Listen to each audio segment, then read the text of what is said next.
Hello students, कल अपने topic कर चुके थे अशोक का धर्म। आज अपने टॉपिक शुरू करते हैं मौर्य प्रशासन।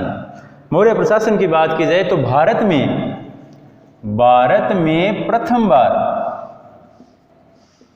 केंद्रीकृत शासन व्यवस्था देखने को मिली। शासन व्यवस्था देखने को मिलती है। इसकी जो पूर्ण जानकारी है वो हमें कौटिल्याकृत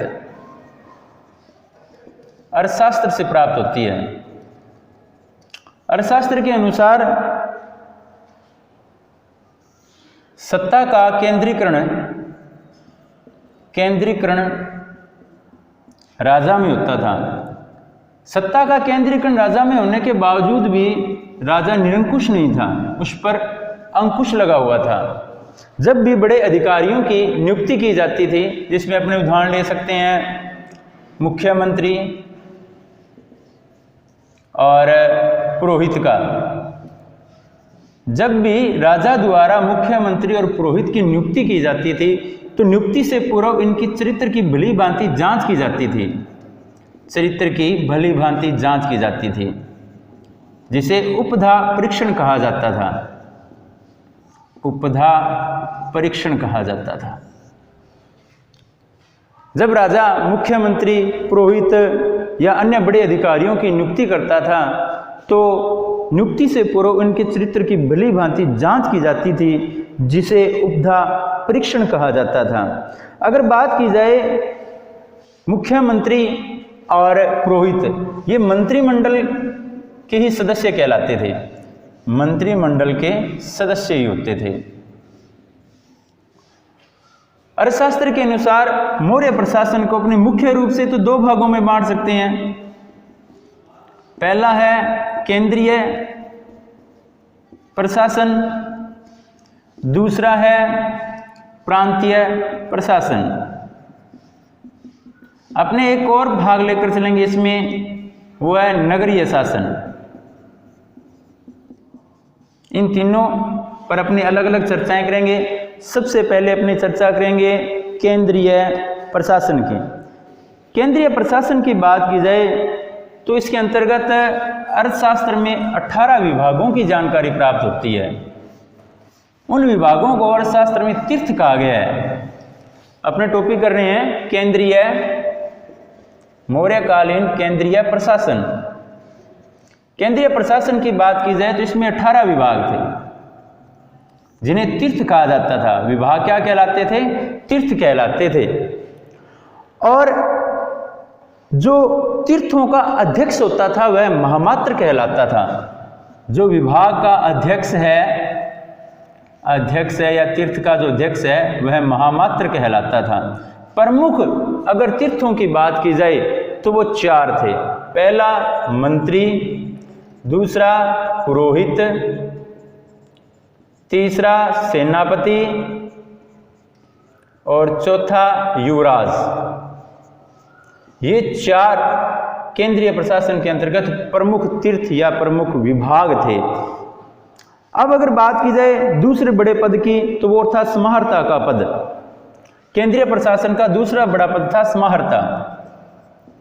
समाहर्ता का जो प्रमुख कार्य होता था वह आय व्यय का लेखा जोखा रखना, आय व्यय का लेखा जोखा रखना, वह बजट तैयार करना था। बजट तैयार करना था। इसके अलावा एक और पद मिलता है हमें, जिसे अपने सन्निधाता कहेंगे। सन्निधाता कोषाध्यक्ष था। सन्निधाता जो था उसे कोषाध्यक्ष कहा जाता था। इसका प्रमुख कार्य कोषगृह बनाना व अन्नागार बनवाना था।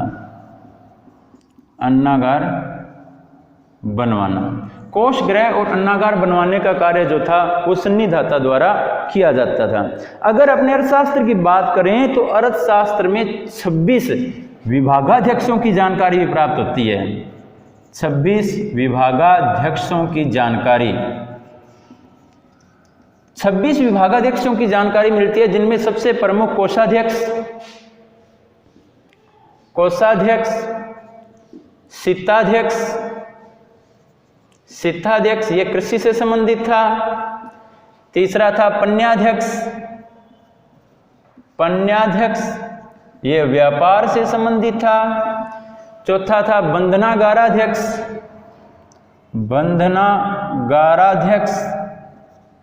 ये जेल संबंधी था। देखो नाम से स्पष्ट है, बंधनागाराध्यक्ष यानी जहां बंदियों को रखा जाता है या बंधन में बांध कर रखा जाता है, तो ये जेल से संबंधित हो गया। लक्षणाध्यक्ष मुद्रा जारी करता था, लक्षणाध्यक्ष यह मुद्रा जारी करता था। आटविक, आटविक ये जंगल से संबंधित था। और लूनाध्यक्ष, लूनाध्यक्ष ये बुच्चड़ खाने से संबंधित था, बुच्चड़ खाने से संबंधित। ये प्रमुख विभागाध्यक्ष हैं। अर्थशास्त्र में 26 विभागाध्यक्षों की हमें जानकारी प्राप्त होती है। अब अगर अपने बात करें प्रांतीय प्रशासन की, केंद्रीय प्रशासन की बात की हमने, जिसमें 18 विभाग थे जिन्हें तीर्थ कहा गया। तीर्थ का जो अध्यक्ष था वह महामात्र कहलाता था। और प्रमुख तीर्थों की बात की जाए तो 4 तीर्थ प्रमुख थे, मंत्री, पुरोहित, सेनापति और युवराज।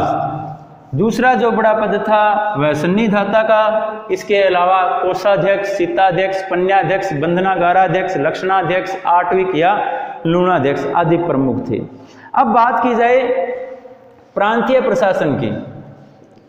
प्रांतीय प्रशासन, प्रांतीय प्रशासन की बात की जाए तो जो संपूर्ण मौर्य साम्राज्य था वह 4 भागों में बंटा हुआ था या 4 प्रांतों में बंटा हुआ था।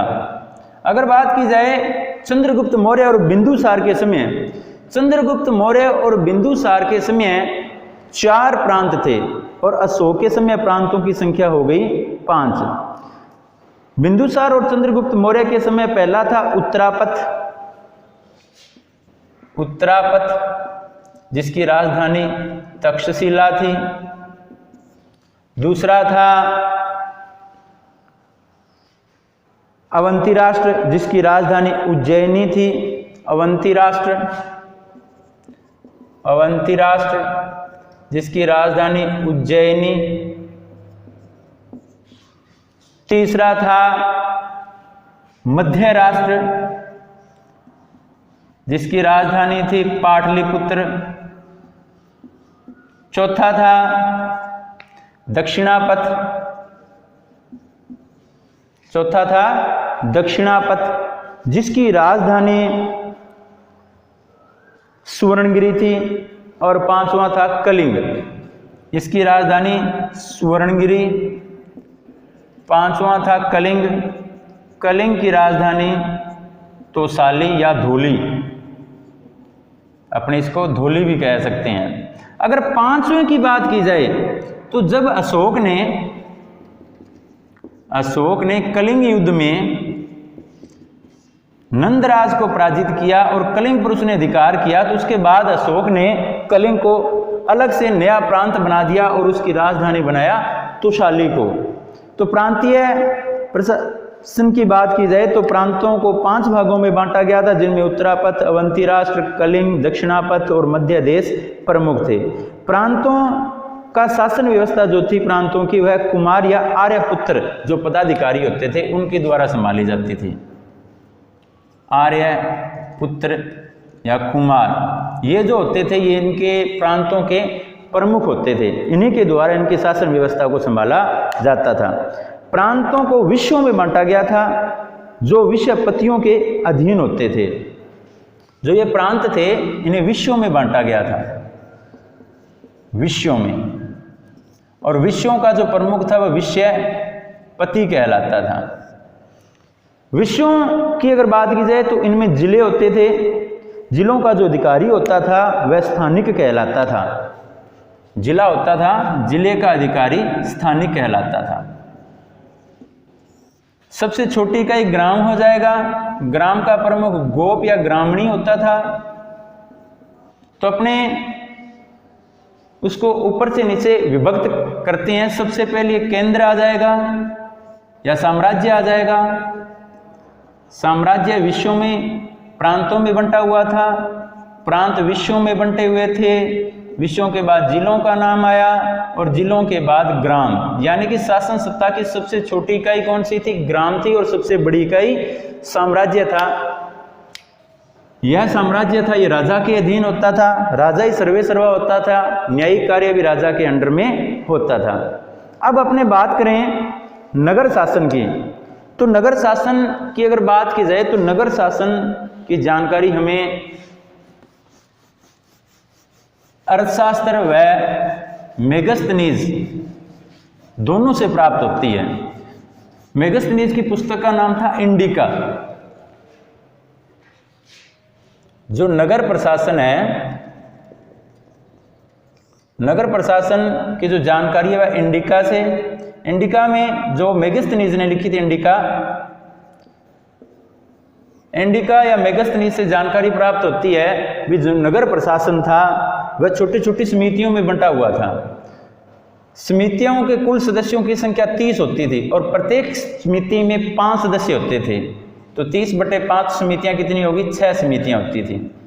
इन 6 समितियों का अलग अलग कार्य होता था, अलग अलग समितियां होती थी। सबसे पहली जो समिति थी वह उद्योग व शिल्प का कार्य करती थी। पहली समिति यह उद्योग व शिल्प संबंधी कार्य करती थी। दूसरी समिति की बात की जाए तो वह विदेशियों की देखरेख करना।